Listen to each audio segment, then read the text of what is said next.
maybe give the sort of real areas. Do they present with emotional symptoms? Do they present with mental symptoms and signs and symptoms? Do they present with physical symptoms? Is it a combination of those three? Because someone's listening out there and saying, oh, maybe I'm a sensitive patient or sensitive person. So sensitivity is a downstream effect of other physiological processes going on in the body. It's not in people's head. So the commonest response to someone who's sensitive is, oh, buck up, be a man, be tough, get through this, whatever it is. It isn't that simple. It's a nervous system that is screaming out for attention. It's basically um, a protective mechanism from our nervous system, which is trying to tell us there is something in our environment that is toxic and you need to get out of here because this is not good for you.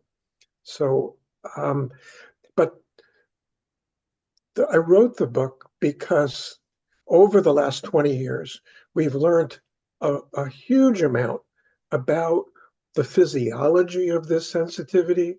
Hence, we also know how to treat it. So no longer do these folks need to be victims. We can do something about it and and live a normal life without having to go inside a bubble somewhere to get away from it all. But my take home answer to your question is the sensitization process is always secondary to something else going on in the body. It doesn't just pop up out of nothing. It's being caused. And the two commonest causes are mold toxicity and Lyme disease. And there are many others, but those are the two biggies.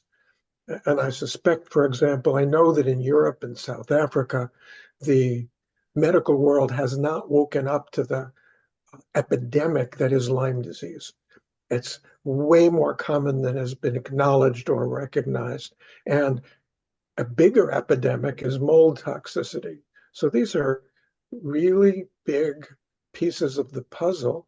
And again, they're treatable if we make the diagnosis. So my take-home message is always going to be, yes, you are really sick, and yes, your life has been subsumed by these symptoms, but yes, we can do something about it. And so that's what I hope people take away from this.